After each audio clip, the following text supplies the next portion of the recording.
We got the new 225 BLC in the shop. It was leaking some antifreeze. The guy that I bought it from told me. He thought it was a head gasket, but we got good news and we got bad news. The good news is that it wasn't a head gasket. It was a $3 O-ring.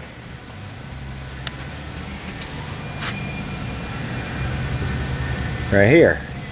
Goes on this little plastic deal right here. And that thing goes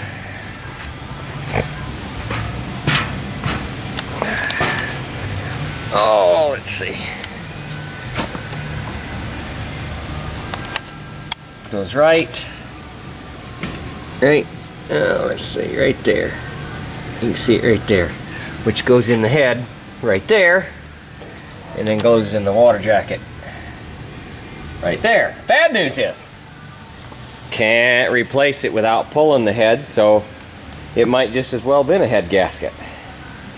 It's kind of a pain to get to. It was on the bad side. Had to take that bulkhead out right there, and the exhaust manifold, and a bunch of stuff that's hard to get to. But anyway, got it down there, got it cleaned out. Here's the old one. Apparently this O-ring right here was leaking somewhere, not sealing good. So I bought a headset and a new one of these, and the new O-rings, and I'll put it back together and clean it up and torque down the head, and we should be good to go. Like I said, good news was it wasn't a head gasket. Bad news was it didn't matter. Still had to pull the head off to fix the leak.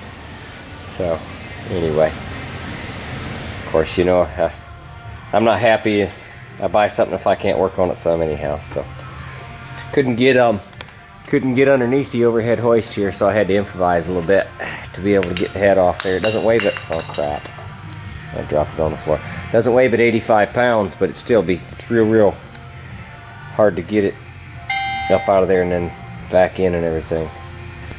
Somebody wants to talk to me. But anyway, there you go. That's the project I've been working on this weekend. It's been about 20 degrees outside, so it's nice to be inside this shop with some heat going. Anyway, alright, well, we'll do some updates later. Well, we got new gasket in here, got everything all cleaned up, bolt holes cleaned out. I've got some vegetable soap in there. I've got my new piece down there, slide it in.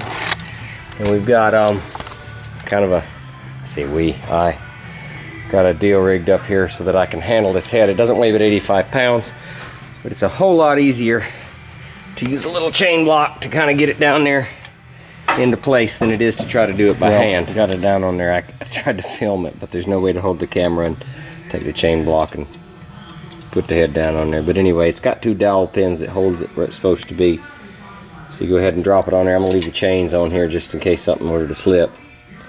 But we got all new head bolts, but they reuse the old washers, and gonna go ahead and start numbering those and putting them in, because there's a torque sequence they want you to go by number. It's just a lot easier when you number 1, 2, 3 to 18, and then you just go around and make your torques and stuff, and it's a little bit easier to keep up with if they're numbered. You don't have to look at the paper every time. Okay, new ignition switch. Got the head back on. Got it filled back up with water. Got new valves adjusted. Everything went back up. Go ahead and crank it and see what happens.